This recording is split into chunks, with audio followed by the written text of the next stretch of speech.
بسم اللہ الرحمن الرحیم۔ السلام علیکم 10th کلاس، کیسے ہیں اسٹوڈنٹس؟ میں امید کرتی ہوں سب ٹھیک ہوں گے اور اچھے طریقے سے اپنا کام کر رہے ہوں گے۔ بیٹے اردو کی بک کھولیں، ہمارا حصہ نظم جو ہے وہ مکمل ہو چکا ہے۔ اب حصہ غزل ہے، اس میں ہمارے سلیبس میں 2 غزلیں ہیں۔ پہلی ہم پڑھیں گے حسرت موہانی کی غزل ہے۔ پہلے اس کو کرنے سے پہلے غزل کو پہلے حسرت موہانی کا، جنہوں نے اس غزل کو لکھا ہے، ان کا تعارف پڑھنا ضروری ہے۔ حسرت موہانی کا اصل نام جو تھا وہ سید فضل الحسن، اور حسرت وہ تخلص کرتے تھے۔ آپ یو پی کے قصبے موہان میں پیدا ہوئے۔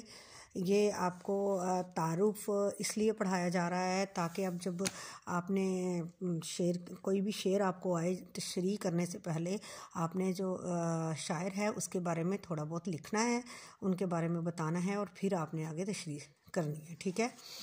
MA کالج علی گڑھ سے BA کیا، کچھ عرصہ ادبی رسالہ اردو معلیٰ نکالتے رہے۔ پھر ان کی باغیانہ تحریروں کی وجہ سے انگریز حکومت نے یہ رسالہ بند کر دیا۔ حسرت موہانی تحریک آزادی کے اہم رہنما تھے، اور برطانوی سامراج کی مخالفت کی وجہ سے انہیں طویل عرصے تک قید و بند کی صعوبتیں برداشت کرنا پڑی، یعنی انہیں جیل بھی کاٹنی پڑی۔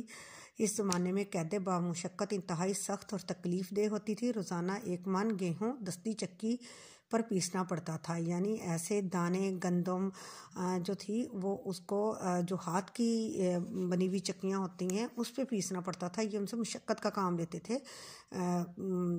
جیل کے حکام جو تھے وہاں پہ اس طریقے سے لوگوں کو اذیتناک اور مشقت والی، تکلیف والی جو تھی نا، قید کاٹنی پڑتی تھی۔ حسرت موہانی کا یہ شعر اسی زمانے کی یادگار ہے مشق سخن جاری، چکی کی مشقت بھی، ایک طرفہ تماشا ہے حسرت کی طبیعت بھی۔ تو انہوں نے جو ہے ان کی اہم تصانیف جو ہیں وہ شرح دیوان غالب ہے، نکات سخن اور دیوان حسرت زیادہ مشہور ہیں۔ تقسیم ملک کے بعد ہندوستان میں ہی رہے۔ امیر اللہ خان تسلیم لکھنوی کے شاگرد تھے، اور 1951 میں وفات پائی، اور انوار باغ لکھنؤ میں فرنگی محل کے قریب آپ دفن ہوئے، ٹھیک ہے۔ ان کا ایک مشہور شعر ہے مشق سخن جاری، چکی کی مشقت بھی، ایک طرفہ تماشا ہے حسرت کی طبیعت بھی۔ یہ ان کا مشہور شعر تھا جب انہوں نے قید بامشقت کاٹی، ٹھیک ہے۔ اب ہم ان کے جس غزل کو ہم پڑھنے جا رہے ہیں آج، ہم اس کو پڑھتے ہیں اور اس کی تشریح کرتے ہیں، ٹھیک ہے۔ یہ شعر ہے مصیبت بھی راحت فضا ہو گئی ہے، تیری آرزو رہنما ہو گئی ہے۔ مصیبت کیا ہے؟ مشکل، بھی راحت فضا، راحت سکون دینے والی، فضا بڑھا دینے والی، سکون بڑھانے والی ہے۔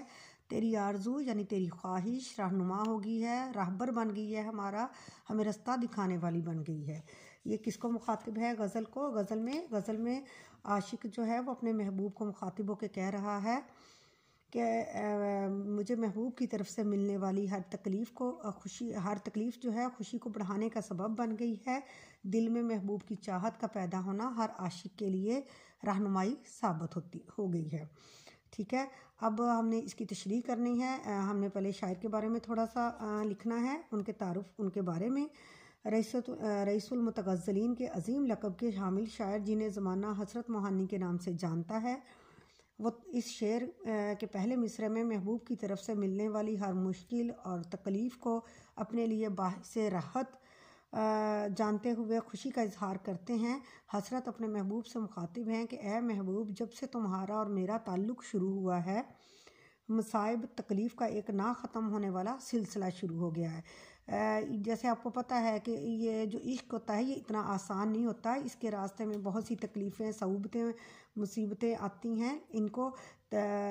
یہ ساری جو عاشق کو برداشت کرنی ہوتی ہیں، اور ان سے یہ ایسا نہ ختم ہونے والا سلسلہ شروع ہو جاتا ہے۔ لیکن وہ اس میں یہی مخاطب ہے کہ جب سے میرا اور تیرا تعلق شروع ہوا ہے، یہ مصائب کا، تکلیفوں کا ایک نہ ختم ہونے والا سلسلہ شروع ہو گیا، لیکن یہ مصائب میرے لیے ہمت شکنی کی بجائے میری ہمت نہیں توڑ رہے، اس کی بجائے مجھے خوشی کا باعث ثابت ہو رہے ہیں، کیونکہ میرا ہر دکھ راحت فضا ہو گیا ہے، کیونکہ مجھے تمہاری طرف سے جو دکھ ملتا ہے وہ مجھے ایسے لگتا ہے کہ جیسے وہ مجھے سکون دیتا ہے۔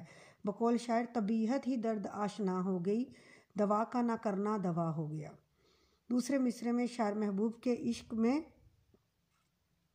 عشق کو اپنے لیے راہبر، قائد اور رہنما قرار دے کر خراج تحسین پیش کرتے ہیں کہ جب سے دل میں محبوب کی چاہت پیدا ہو گئی ہے، وہ چاہت زندگی کے معاملات میں رہنمائی کا کردار ادا کر رہی ہے۔ زندگی کے نشیب و فراز کو حسن قبولیت مل گئی، محبوب کی چاہت راحت میں بدل چکی، محبوب کی ہر ادا کو ادا کرنے کا جذبہ پروان چڑھتا جا رہا ہے۔ اسی لیے شاعر کے لیے محبوب کی ہر ادا کو ادا کرنے کا جذبہ پروان چڑھتا جا رہا ہے، اس لیے شاعر کے لیے محبوب کی محبت، آرزو، خواہش اور تمنا ایک رہنما کے طور پر چل رہی ہے۔ بقول شاعر، سارے عشاق کے لیے انجم، رہبر و رہنما تیری خواہش۔ تو بیٹے یہ آج کا ہمارا یہ جو ہے پہلا شعر تھا اس غزل کا، اس کی تشریح ہم نے کی۔ آپ اس کے اندر جو 2 شعر اس سے ملتے جلتے جو اس کی مناسبت سے آئے ہیں تشریح کی، تو وہ آپ نے یاد کرنے ہیں اور ان کو لکھنا ہے۔ اوکے جی، اللہ حافظ۔